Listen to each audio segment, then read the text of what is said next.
3 people have been arrested and criminal code charges have now been approved in a Surrey Police Service investigation into a shooting that occurred in March 2025 that is believed to be related to an ongoing extortion investigation. On March 27th, 2025, at approximately 1:55 a.m., a residence in the 13300 block of 89A Avenue, Surrey, was damaged by several gunshots. People were home at the time and no one was injured. The victim contacted Surrey Police Service later that day, and members of SPS's frontline investigative support team took conduct of the investigation. Surrey Police Service's Serious Crime Unit also attended, and they subsequently took conduct of the investigation. During the course of the investigation, it was determined that the incident was related to an ongoing extortion investigation. 3 suspects were identified during that investigation, and numerous search warrants were executed. With the assistance of our policing partners, these 3 suspects were arrested on October the 3rd, and charges have now been laid. The following individuals have been charged. Mandeep Gida, a 23-year-old male. He is charged with 1 count of reckless discharge of a firearm. Nirmandeep Chima, a 20-year-old male, is also charged with 1 count of reckless discharge of a firearm. Arandeep Singh, a 26-year-old male, is also charged with 1 count of reckless discharge of a firearm. Now, both Mandeep Gida and Nirmandeep Chima were remanded over the weekend, and they are next scheduled to appear in court at 5 o'clock this afternoon. Arandeep Singh has also been remanded from the weekend, and he is scheduled to appear on October 8th for a bail hearing. Any questions? Are the 3 possibly being looked at in any other cases, and do they have any gang footage? So now that it's before the courts, we're somewhat limited in the details that we can confirm or provide. But what I can tell you is that now that these 3 individuals have been not only identified but arrested and charged, our extortion investigation team and our officers are working with partners like the Provincial Extortion Task Force on whether or not these suspects maybe have any connections to any other files. Do you know their status in Canada? That's something you'll have to ask CBSA. Can you give us some indication of how the arrest came about? Was it a tip? No, it was through some good old-fashioned police work where we got both physical and digital evidence at a scene, and were able to track down these individuals through that evidence. It just goes to highlight when, usually post-event, after an incident happens and we appeal to the public for information to come forward, whether in some cases that's dash cam or CCTV footage, that actually does have results for our investigators. Just in terms of the charges, you're saying it's related to this dangerous discharge of a firearm. Why not an extortion-specific charge? That's something you'll have to ask Crown. Crown is the one that lays the charges here in British Columbia.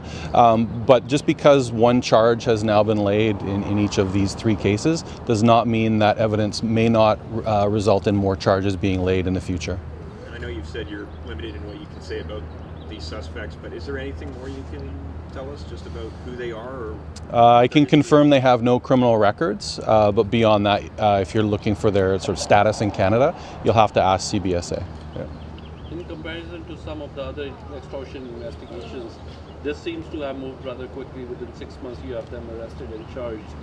Is it safe to assume that this may not have any across the country or international ties to this? Well, as we've mentioned before, each investigation has to be conducted on its own merits, and the evidence guides our investigation. Anytime, it doesn't matter what kind of criminal investigation it is, it could be a very complex, organized crime-related investigation. If we have the evidence that points us towards suspects, and if our investigators can identify those suspects and then gather additional evidence that leads to things like search warrants, that allows us to speed up that timeline in the investigation where we can result in arrests and charges. A lot of it depends on the information that we can put together in that very fulsome report to Crown Counsel report. So every investigation's distinct and separate. It is always our hope that we can get the information as quickly as possible so that we can do the investigation in the most fulsome way. Did the victim have a business? Was the person targeted through the business? That I don't know, sorry. Yeah. Can you share the latest data on extortion filing? Yeah, so as of I think about 40 minutes ago, I received the latest stats for the City of Surrey. There have been 56 reported extortion cases so far in 2025 and 31 related shots fired to those 56. So that's as of about 10:21 this morning. And I know folks ask about those stats. We usually get updated every week on Monday or Tuesday. I know most are pretty good about emailing me Monday morning first thing about them. So I know you're not saying much about who these three are that have been charged, but a lot of people have been talking about the Pishma gang. Do these guys have any links to it, or do you think that these guys could be copycats essentially? That's something that will come out during evidence in court. We'll certainly have to see how the court process progresses. Individuals' background and potential affiliations often come out during the submission of evidence. And sometimes, depending on how the trial goes, if there's a guilty plea, the association to organized crime sometimes becomes a mitigating factor in sentencing. I would urge caution and some restraint in people rushing to judgment to link individuals that are arrested to certain groups or gangs. As I've mentioned several times now, talking about various shots fired incidents, there are often very quickly many claims on social media of individuals and groups taking credit for things, and we urge some caution and to take those claims with a fairly large grain of salt. I know it might surprise people, but not everything you hear or see on social media is true. The same residence was targeted by gunfire in February 2024 as well. Are there any preliminary indications that those charged may have been connected with that shooting as well? So the incident you're referring to was while the RCMP were the police of jurisdiction. We have access to that file and are working with the RCMP investigators to see if there was any connection, but at this point it does not appear to be connected. So what's the result of that case? So that one, I believe it was February 18th, 2024. There was a report of shots fired in the same area of the victim's residence, the same as the March 27th incident. That one resulted in, as far as I'm aware, no leads in terms of suspects. Okay. In the same area, but not the same house? Outside the same residence. Yeah. Okay, any other questions?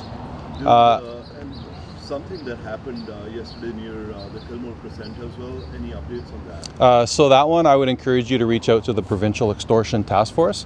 They're taking the lead on that file.